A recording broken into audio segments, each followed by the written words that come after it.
All right. Hello, students. Welcome to another lab for ComSci 191 CNSEC.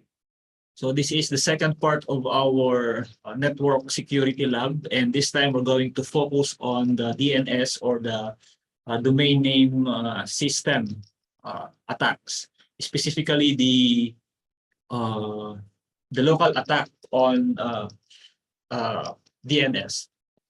If you watch the video already, the lecture video, you somehow have an idea of how the DNS works, and I have some detailed discussion about the different aspects of DNS, the zone file, the zones, the domain, etc., the theoretical concepts. So here we're going to talk about some of the details of low-level details of DNS and in order how to perform an attack.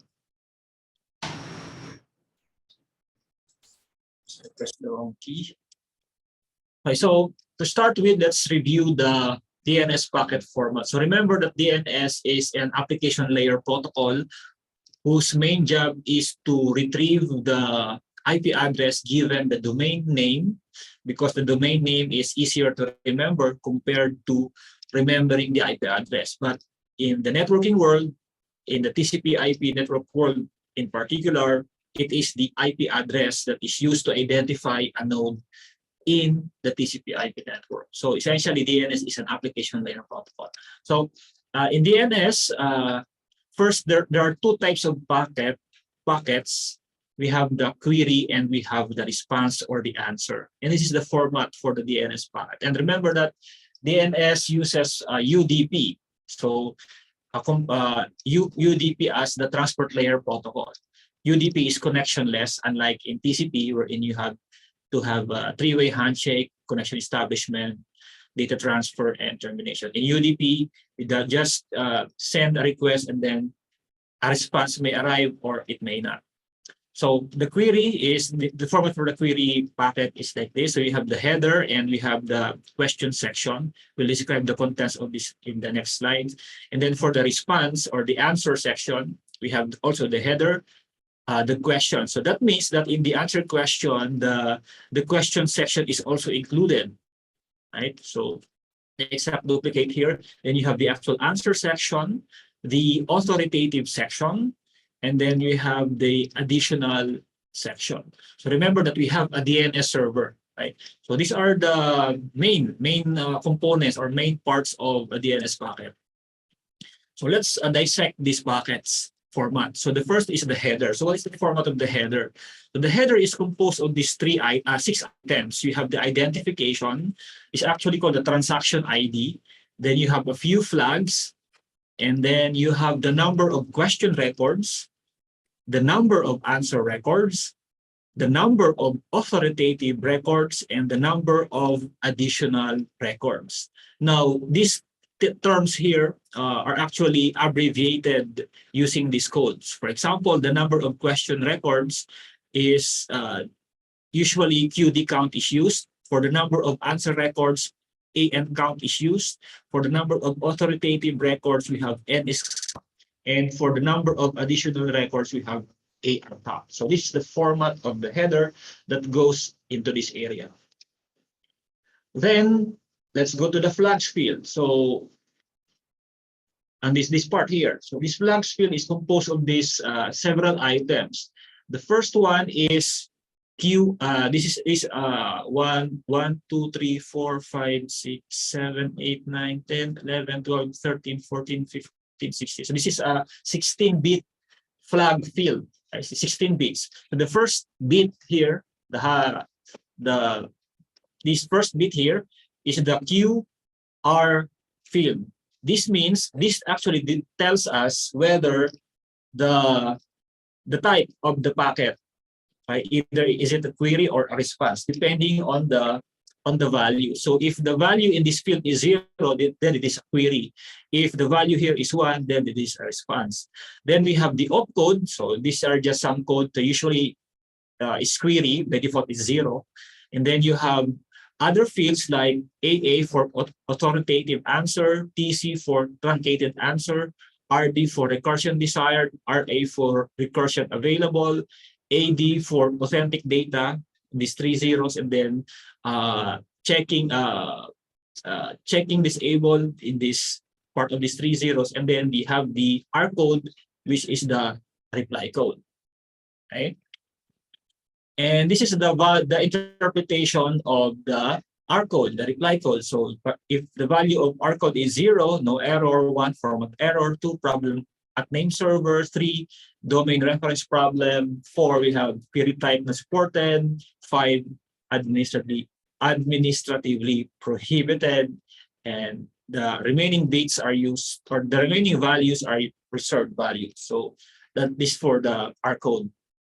And then for the query record format, so we have the query name, which is the name that we're trying to resolve, say example.com, and then we have the query type and the query class. So remember that we have here this question section here. So basically that's what we want. So query name, query type, and query class. So let's talk about the query name. So the query name format is something like this. So you have count, and then how many bytes for the succeeding, for the domain, let's say admin.atc.fhda.edu. Okay.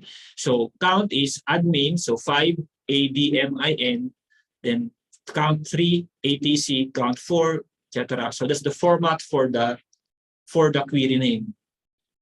As for the query types, we have different types of queries. We can look for the A record, right? If you did your lab in ComSci 137 before, we have the A record. So this is the actual IP address. We have the NS record, which is the name server. It identifies the authoritative servers for a zone. Then we have CNAME, which is an alias. Then the start of authority, which was the beginning of a zone, and other information that you would like to query. That means when you want to query something, right, you have to specify the type of the query. So usually by default, it is the A record. You're looking for the IP address given the domain name. And for the query class, right, the query class, so remember that our DNS server has different classes. Usually it is in for internet. The others are for other types of networks, but since we're using the internet, so usually the value for the query class is in. And the resource record, this is the resource record, which is the response here, right? Usually the response here. So you'll have these fields also. You have the domain name, we have the domain type, the domain class, the time to live, the resource data length, and resource data. So we'll see more of this in the actual packet captures that you will see later. Okay, another important thing about DNS is the process of resolution. How is it that the given name is resolved to the IP address, or depending on the query type, right? So we usually have two approaches. We have the iterative resolution, and we also have the recursive resolution. In the iterative resolution, so we have the client. It will contact the local DNS server, let's say fhda.edu. So it will contact that server. Do you have, let's say the request is for macgro.com. Do you have a record? Let's say, do you have the A record for macgro.com? It will contact this server. If no, then it will reply no, and then it will contact, it will tell the client, maybe you can contact the .edu server. So the client will send a request to the .edu server, and the .edu server will say, I don't know macgro.com, and then it will return the reply here, and then the client will send a request. Maybe you can look at the root server. So you can the client will ask the root server, hey, do you have macgro.com in your A record? If not, I missed the line here, but there should be a line here returning, I don't know that. Maybe you can consult .com since you are looking at macgro.com. So the 6th part will be the response here. And then the 7th step, the client will send an inquiry, a request to the .com server. Hey, .com, do you know macgro.com?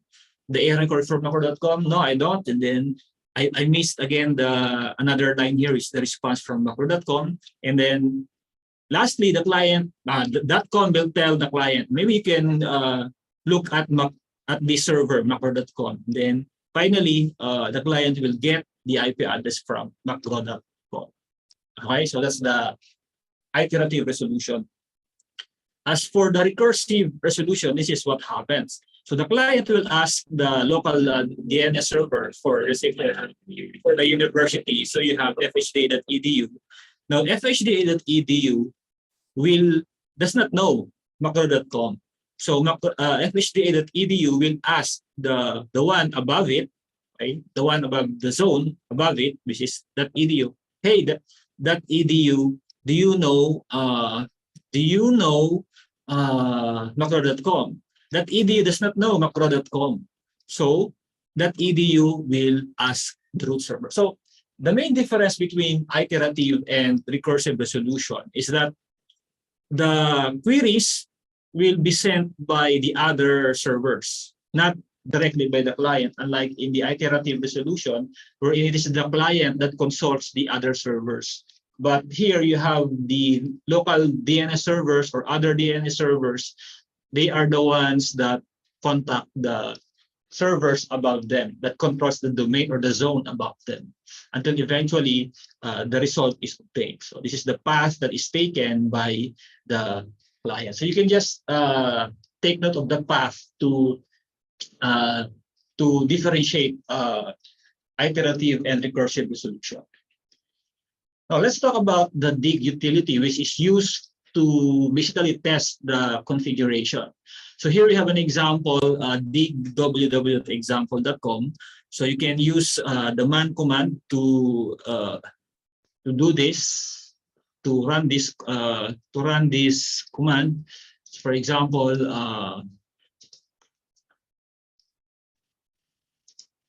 so you can just use man dig to get an idea of this utility, okay, what it does.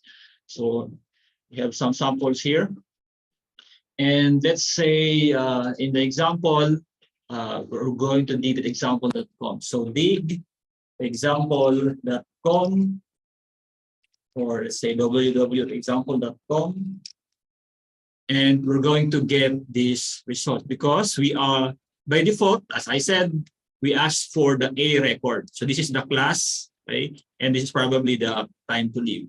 Right? So this is a user level tool to allow you to examine the resolution process, to view the resolution process.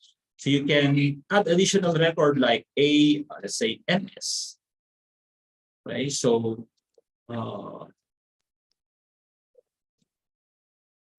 okay, so there's no NS record for this. Okay. CNAME, okay, no CNAME record.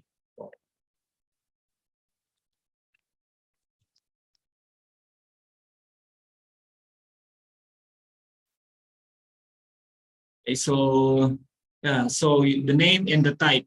Okay, so any. So I think that was Amy. So let's say, so usually there are other, if you don't specify a server name, it will simply return the A record. But if, let's say, you specify a server name, let's say let's use the Google server. So no record for any, but we have the A record, like for www.example.com. Okay, so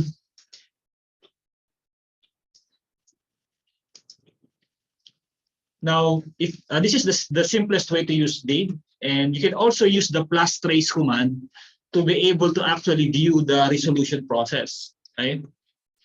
So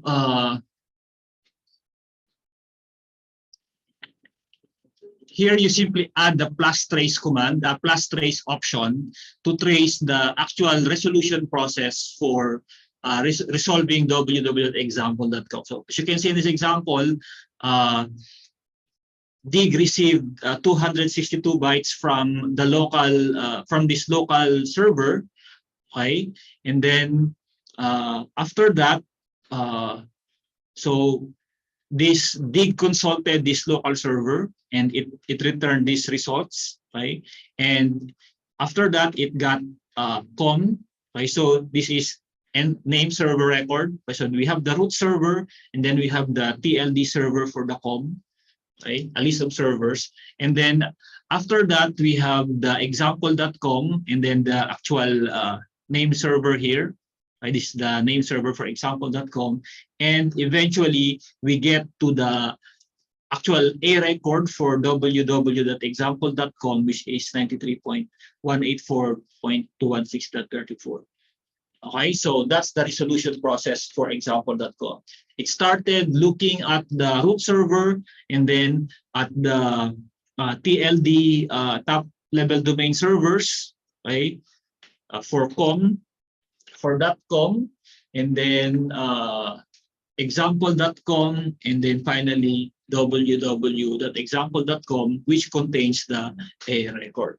So you can actually try this. Let's say dig plus trace, let's say ics.uplb.ph. That's the resolution process. So dig will try to dig will first ask the local server, right? So what is this? Why is this local server contacted? If you recall our topic in ComSci 125, ComSci 137, we have /etc resolve.conf. So that is where this information is obtained. So it looked for the root servers, okay, and then it responded with this a list of the top level domains for .ph. Okay, so you have NS for APNIC, NS to that CUHK Hong Kong. Okay, so these are the name servers that host the .ph domain. And then we also have the .edu.ph.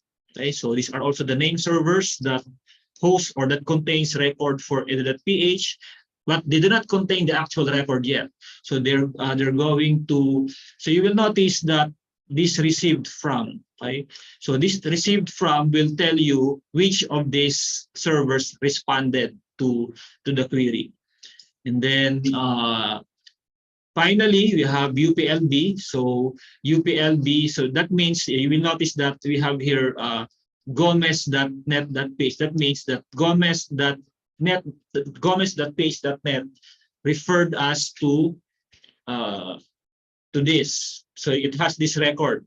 Right? It has this record UPLB, and eventually we have the NS record for, which is actually the name server actually where UPLB domain is being hosted is in Cloudflare for denial of service protection. So we have that, and finally Gomez.page.net also got this information, and then we now have the actual A record for ics.uplb.edu.ph. So it actually says here that ics.uplb.edu.ph is a CNAME. It is a CNAME.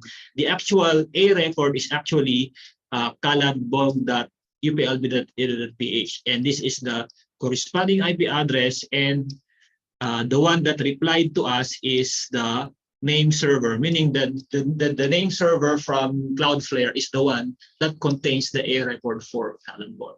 Okay, so you can. This is a very nice tool that will allow you to trace the path, the flow of the resolution process. So you can take advantage of that. Now we can also look. You can also use Wireshark. Okay? You can use Wireshark to capture the DNS resolution process. So I will not demonstrate it here, but here is a demo from the lab that allowed us to allowed me to capture the packet. So we have the first part here. This is the query part, and I've expanded the data field. So you have the transaction ID, as I mentioned earlier, the standard query, and this is the flags. Okay, the flags, and you will see that this one here is 0 because this is a query. Okay, and then we have the opcode of all 0, meaning this is the standard query, and the other fields, the meaning of other fields, the number of question records, the QD count, which is 1, and then the number of resource records, okay, 0, authority resource record 0, additional resource record 1. So this is the query. So this is not the actual content. So this is, we only have one query. So this is the query. So we said that the format earlier, we have the domain name, the www.example.com. This is a type. We're trying to look for the IP address, and then we're looking for the class is the internet class. So this is the breakdown of that. And we have additional record. So this is also additional record, but we're not interested in that example. Now, this is the response, the capture of the response, the answer. Right? So you will notice that the flags. One thing to note here, as you do the lab, is that they should have the same transaction ID. The query and the response or the answer should have the same transaction ID. So this is 0xEFD1. This one should also, the response, we should also be 0xEFD1. But this one is the response. So we have the flag one here, and then other interpretations.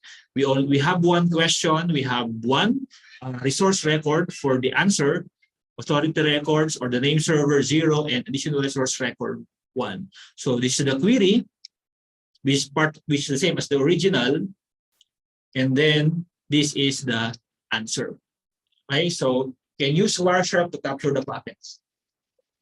Now we can also use SCAPI or SCAPI to capture the information about the packets. Okay, so you have here the code. So you have to import SCAPI.all and import everything. And the important thing to remember here is that you should find the correct interface to capture on. Okay, so this is one of the things that you have to do, which is actually the same as what we did in the previous lab on TCP/IP. So you have to look at the interface with the 10.9.0.1. So this is what you're going to use for the interface, right? So please remember that you might experience that your program is not running correctly because it cannot find the incorrect interface. So every time you start the DC app, you have to select the appropriate interface as shown here. Okay, so this is the code for that, and if you run this, you're going to get this information. So this is actually the query. So this is very similar to the output of Wireshark, but let's examine this, okay? Because this is the output of SCAPI. So you have the transaction ID here, 35217. This is in decimal, unlike the hex in Wireshark. QR is 0, right? Because it is a query. The opcode is 0, so it's query. A is 0, everything is 0, and then forgot this, the meaning of this, but it's 1. So our code is okay, actually 0. QD count, which is the question, is 1. Answer count is 0. Name server count is 0, and extra or additional resource record is 1. So this is the QD for this QD count. So we have the Q name, we have the Q type, we have the Q class, similar to the one in Wireshark. And then AN and NS are empty. Okay, so this is the output of SCAPI. Okay? Please remember that, take note of that. And then for the additional record AR count, for the AR, so these are additional record, which actually we can ignore for this exercise. And for the answer, this is the output. Okay, so again, these outputs were captured using this command, this program. Right? So take note, this is 35217. This is also 35217, meaning we should have the same transaction ID for the response, for the answer. So this time the QR is 1, so we have QR1, and then the query, and we are interested here in the result. So we have QD count of 1 and AN count of 2. This is the answer count. and name server count is 0, and the AR count is 1. So we have this is the QD, which is part of the original, and then we have the answer record, right, which contains the resource record name, right? We have the type, the class, the TTL, the RD length, and the RD data. This is actually stored in the configuration of bind9. If you recall, if you set up the bind9 server, and we have other records here. Okay, so those are the things that you need to somehow know, right, for this lab. Now, as for the lab setup, this will be the network topology. Right? So all of these are running in the containers. So you have the router, and then you have 4 nodes, 4 main nodes. You have the local DNS server with an IP address of 10.9.0.53, and you have the user, which is the one performing the DNS requesting for name resolution 10.9.05. We have the attacker. The attacker is has the same IP address as the VM, okay, as I've shown earlier. And then we have the attacker's name server. Okay? So in the default configuration, whenever the user will try to access or to resolve a name, it will contact the local DNS server, and then the local DNS server, if it has its record, if it has the record that for the IP address or for the domain name that the user is requesting, it will return that. Otherwise, it will go out to the internet and go to the root servers and ask the root servers where to get the information. Okay, so before I proceed to the DNSSENS copy, let me demonstrate the setup first. So I have already started the DC app. Okay, so it's already running. And when I dock PS, so these are the containers that are running. So this is the attacker, which is the same as the VM. We have this is the user machine. We have the attacker name server and local DNS server in the router. So let's get inside the user machine. So we can go inside the SH77C. So we are now in the user machine. Now let's go to the local DNS server. So this is the actual DNS server.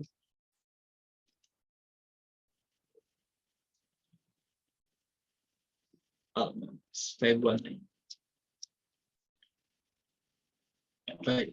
So how do we know that this is the DNS server? First, of course, we can check for the named.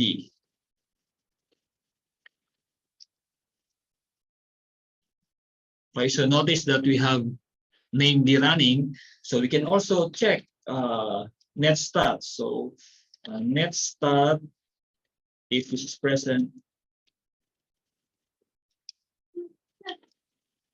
So you will notice that this is the IP address, and we have named listening on this port. This is the DNS server, right? The container running the local DNS server, and we can look at the configuration. So I think this container is already set up to act as a DNS server. Yung ginawa nyo sa lab, sa 137, kayo yung nag-set up ng DNS server. So let's take a look at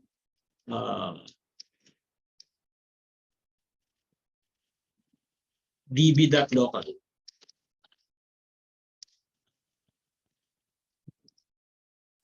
So this is the, okay, so you notice here that this is the local server, and we have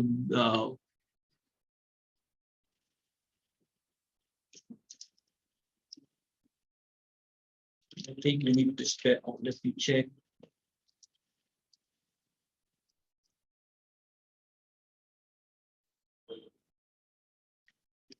So the zones are not here. I don't think they are. PS -A UX. The config file seems to be absent.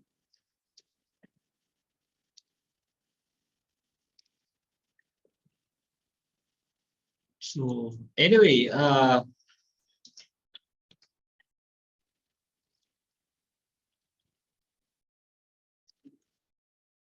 var live. There's no information here. Anyway, we have this local DNS server that does nothing but respond to the user query. Okay, so how do we tell the user now that it will be using this is the user, it will be using the local DNS server. So you can look at the result.conf and you will notice that the name server set here is this local DNS server, right? So we also have another DNS server which is set up by the attacker, right? That DNS server is, let's try that. Let's go inside the attacker DNS server. So the PS 961. .sh. So we are now inside the attacker DNS server. So this is the IP address of the attacker name server.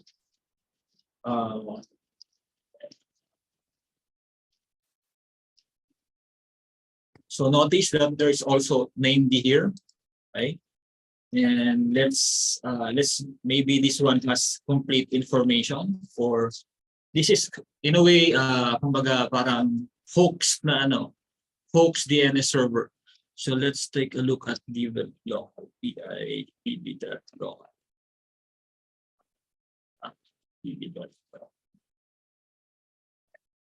Okay, so ganun din. So wala ding entry. Hanapin ko yung entry niya. Okay. I saw it. Nakita ko na. That local. So, wala pa rin. Okay. Okay. So ito pala. Okay. Zoneexample.com. Ito yung zone file. Okay. So, cat zone example.com. So ito ngayon yung, this is the a spoofed, or actually a different name server that is pretending to be example.com. Right? So this is the, if you recall your exercise in 137, this is the similar configuration that you're going to see. Okay, so you have the name server for example.com, and then you have the email, the contact information, and then the name server is the attacker.com, and then we have entries here for www, and then the NS, and then other references will resolve to 1236. So this is the attacker machine. Okay, so let's say digexample.com. If you do that inside the user, by default, so notice that I already tried spoofing this earlier. So it will result this, it will give this spoof IP address. So to clear that, you need to use RNDC flush, right? So that so we flush the entries in the cache in the local DNS server, and at this point we should get the actual IP address of the correct www.example.com, or probably www.example.com. This is the correct IP address. Right? So don't forget to RNDC flush after performing an attack to restore back to clear the cache. So we get this. Okay, so what happens is that dig contacted. Maybe you can use trace. Right? Dig plus trace www.example.com. So to tell us the paths taken by the by the query. So you notice that the actual record was given to us a record by v.ayana-servers.net, which is actually what we saw earlier. Right? So this IP address is stored in this v.ayana. Okay. So, but if you look up, okay, if you look up at the start of the command line, where is that? Okay, the first machine that was contacted will be is our local DNS server. Right now, to check whether our machine is are configured properly. So this is so we're trying to resolve the example www.example.com using the attacker's name server. As you can see here, so this is an example.com. You will notice that we should get 1235, right? And what happened? So 153. Okay. What is the final? We got the same result. So let's flash the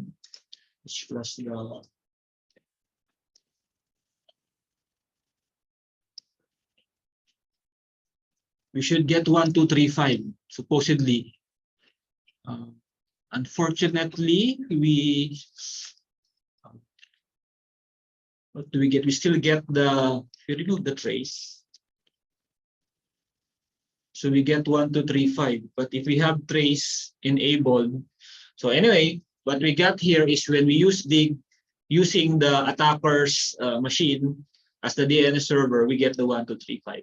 Okay, so that's the setup. Right, at this point, I hope that is clear. Okay, so there for the lab setup. Next one is DNS and SCAPI. So in this lab, you're going to formulate or craft a packet using SCAPI to spoof the response to a query, so that you can change the name or the IP address to point to somewhere else. But this is a common attack because, let's say, at home you have friends connecting to Facebook.com. Instead of actually connecting to Facebook.com, you can spoof the IP address to return. You can spoof the IP address for Facebook.com, so that it will point, Facebook.com will point to your local phishing site, for example. So you can get the password of your family members, right? So by using a phishing site. Okay. So this is the code for that. Okay. So you're going to use the classes for the DNS. So you have LSDNS, shown here the different fields. So this is the packet for the DNS. So you have the length, the ID, okay, the query response, the opcode, okay. This is the flag. Okay, so this is the entire format for the as defined in SCAPI. Okay, SCAPI. Then you're also going to use the DNS query, right? QR class, right? So this is the query class, right? So I've shown this earlier. So you have the name, the type in the class. So, and then for the resource record, which is the response, right? So you have the RR name, the type, class, time to leave, length, and R data. Right? So these are the classes that are essential for you to be able to develop the lab or to develop the solution for the lab. And this one here is an example code that describes how you can use Escapee to craft the packets. So what are the essential things? This is not the actual answer, but this is just an example code, which is also in the handout as well as in the lab setup zip file that will somehow that describes how to craft a spoof packet. So let's go at line 40. Let's look at line 40. So at line 40, okay, this is we call the sniff function or the sniff function of Escapee, and we have to specify the correct interface where we want to capture packets, and then we specify the filter. What packets are we going to capture? So here it specifies we're going to capture UDP and the destination port of 53, right? So basically for the DNS, and then we have here the function, right, that will be called for every packet capture. So we can call this as an event handler in Java. So this is the function spoof DNS. So inside this function, so whenever a packet is captured that matches this filter, this function will be executed. And what it does is to check whether the captured DNS packet contains www.example.net. So in the lab, we're using example.com. So please, this is an example. Don't use this directly. You get an error. So what it does is to simply check whether this www.example.net is part of the query name, right, as shown here. Right? So this is a packet DNS.qd and then qname.decode. Okay? If it is, then it crafts a packet IP-PKT. So this is the constructor for the class. So it creates an IP packet, and the destination will be the destination for this new packet will be the source of the captured packet, and the source will be the destination of the captured packet. So in a way, you're crafting a new packet. So you have to reverse the sender and receiver, right? So this is the first one, the first step. Then you need to craft a UDP packet, right? So UDP, the minimum requirement for the UDP is the source port and the destination port. Okay. So at this point, we're going to use the source port, which is 53, and then the destination port for the new UDP packet will be pktudp.port. Is S port, which is basically you reverse, then you swap the source and destination port number. And then you need to craft the DNS resource record. So you call the constructor, you specify the resource record name, which is basically just the same as the QD name. The type of the record is a record, the time to live is this one, and then the R data, which is actually the resource record data, is the IP address, right? So this is the answer section. Then you can construct additional authority section or the name server section, and almost the same. So you have RR name, you specify the IP address of the name server, so you specify the type name server, and then this one here you specify the domain name, the top level domain name, right? And then you specify the name server, right? So you construct the authority section. Then you can also construct additional sections as shown here. So almost similar to the answer section. And finally, you have to construct the DNS packet, right? So the DNS packet, the final DNS packet described earlier, will contain the transaction ID, which is the ID here, and then the QD, which is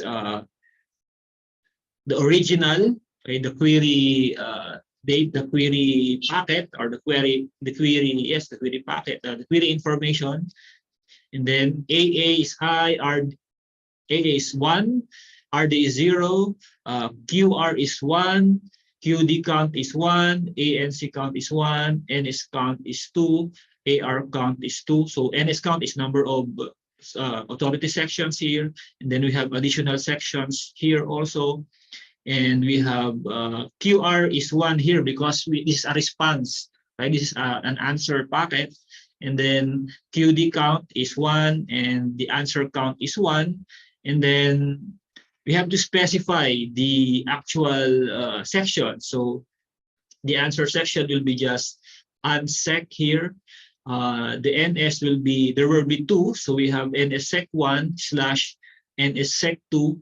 For the additional section, we have ADSEC1 / ADSEC2. So this will be the DNS packet, and then we can construct now the spoof packet, which is basically the IP packet, right, / UDP packet, this one, and then / DNS packet, and then we send the spoof packet, and hopefully we are fast enough to spoof the response packet. Okay, so I hope that is clear. So let's demonstrate this.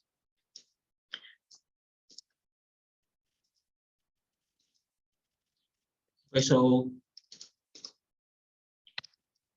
I will exit from the attacker container. So I have the, I'll demonstrate first sniff DNS. Okay.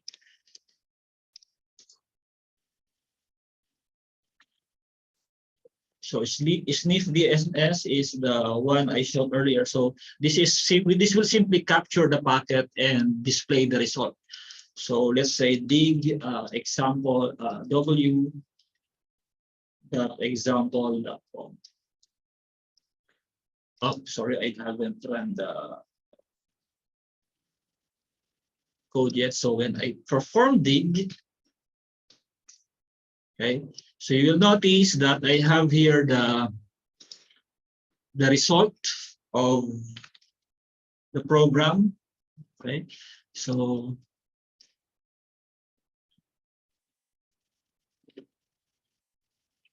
this is the query. Okay, so you see the different fields known to SCAPI. Okay, so this is the question record, the queue name, the queue type A, and the queue class internet, and then additional record here. And this one is the response record. So we have 3597, the same 35697, and then the QR now is 1 because this is the response, right? And then you have opcode query, and then the QD count is 1, the answer count is 1, and additional record is 1. And you see the QD record here, you see the answer record here, and you see the additional record here. So pretty straightforward. Right? Now let me show you the answer of, not the answer, but how the answer will look like. Right? So the answer here is spoof answer. Right? So before I run this, if I dig www.example.com, this is the correct IP address for www.example.com. Now when I run this, I should expect a different IP address.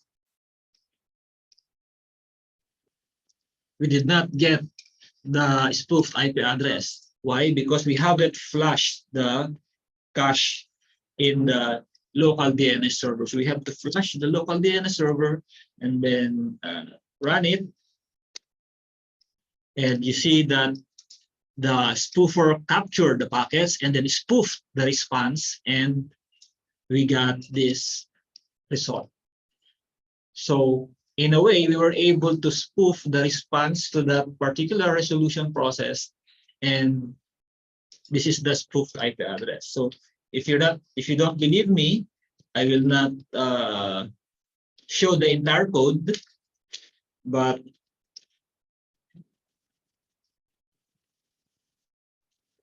so you see the R data here, which is 10.10, which actually it's not here. So if I run this again, it will give me the same IP address because it is still in the cache. So I have to flush the local DNS server and then run it again to get the correct result.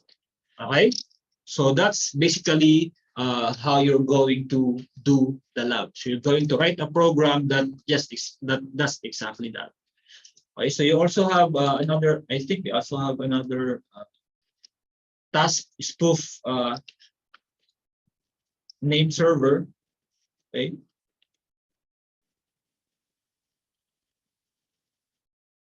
So this will spoof the name server. Okay, flash that, and then so we have 1, 2, 3, 5. Okay, because what do we mean by we spoof the name server? When we say we spoof the name server, what happened here is that the name server that was conducted was actually the name server of the attacker, as you've seen earlier. So this is the IP address that is configured on the name server of the attacker. Okay, so let me see if we can trace the root.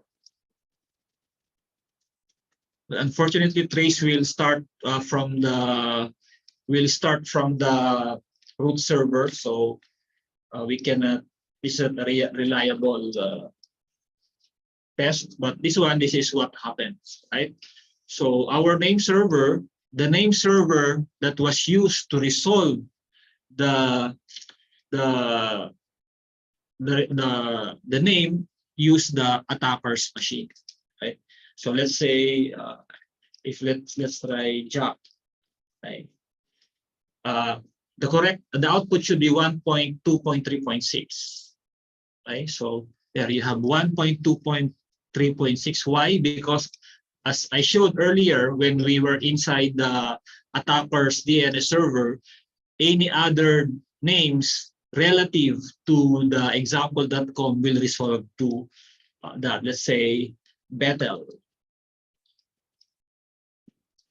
So it's still 1, 2, 3, 6. Okay, so that is what you're going to do. So you can an example code will be is shown already on the slide. Okay, so do you have questions? Ma'am Bethel, is it okay ba? Naintindihan mo ba kung ano yung ating process for this lab?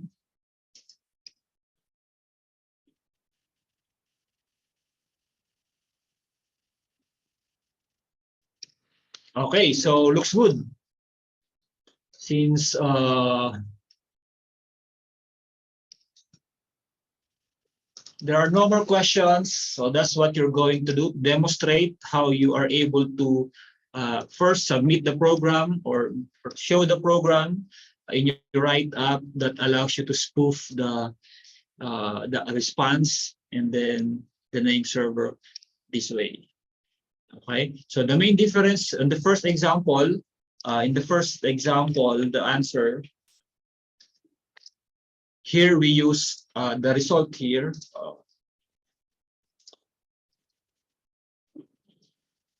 Is 10, 10, 10, 10. So this is the spoofing the response, right? Or spoofing the answer. And the second one is spoofing the name server. Oops.